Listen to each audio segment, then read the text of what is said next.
կարգի ակցիաներ են կազմակերպում, տարբեր պետական գերատեսչությունների առջև, Ազատության հրապարակում։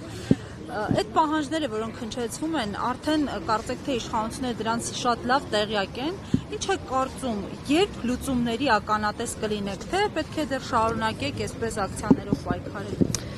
Լուծումների մենք կհասնենք միայն միասնական լինելու միջոցով, ինչպես տարիներ առաջ։ Իհարկե պետք է շարունակվի եւ ինձ թվում է, որ դա բոլորից սպարտքն է ու բոլոր արցախցիները պարտավոր են լինել այստեղ ու պայքարել մինչեւ վերջ։ Պահանջները մանրամասնեք էլի դուք։ Պահանջները ձեր պահանջը որպես երիտասարդ արցախցի։ Որպես երիտասարդ արցախցի իմ պահանջը մեկն է, որ մենք հնարավորության դեպքում գնանք Արցախ։ Ինձ թվում է դա մեր բոլորի երազանքն է եւ որը որ ինձ թվում է շատ շուտով կամ միգուցե մի քանի տարի հետո իրականանա կամ կատարվի։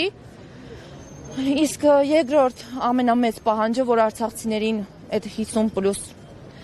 40+10 շարունակվի, որովհետև ինձ թվում է, որ բոլորս շատ շուտով, եթե այդ ամենը կտրվի, կհայտնվենք դրսում, բայց թվում է, որ այդ խնդիրը կհաղթահարվի միասնական լինելու մեջ։ Վստահություն հայտնեցիք, որ վերադարձը հնարավոր է, որ պարագայում է դա հնարավոր։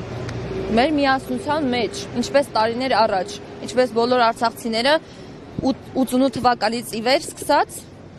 որ պայքարում էին ու հասան իրենց նպատակին։ Ու այս ամենը տեղի չէր ունենում, ի դժբախտություն մեզ։ Բայց ինչ ակնկալիք ունեք այս իշխանության օրոք։ Ճիշտ ասած, այդ թեմայով ընդհանրապես չեմ ուզում խոսել։ Ինձ թվում է, որ մի բան վերջում լավ կլինի անպայման։ Այսինքն միայն իշխանափոխությունից հետո։ Այո։ Ամեն դեպքում միջազգային ատյաններից հետ են վերցվելու շուտով հայցերը Արցախ վերադարձի Արցախի հետ կապված բոլոր ինչ է կարծում։ Այդ դեպքում էլ միասնությունը կփրկի։ Ճիշտն ասած,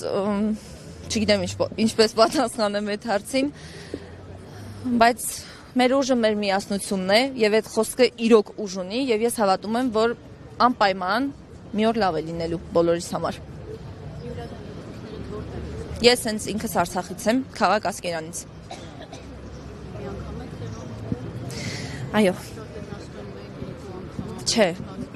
ես հենց մի անգամ եմ տեղահանվել։ Դուք եք վարձակալության հիմունքներով այստեղ ապրում։ Այո։